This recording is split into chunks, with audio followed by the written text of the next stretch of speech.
bar cutter na manual, 28mm. 28mm ang pwede niyang putulin dito ng mga bakal deform bar. Tapos baliktaran.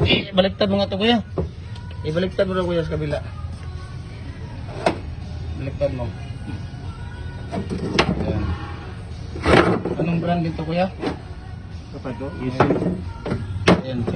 Urong mo doon kuya. Urong mo doon kuya. Urong mo.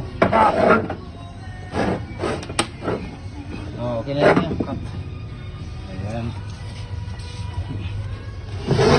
Ilsin. Ayan, Ilsin po ang brand niya. Ito namang isa, Ilsin din. Pero ang kaya niya dito 22mm pababa kuya, di ba? Oo. 22mm yung kaya niya putulin dito pababa. Ayan.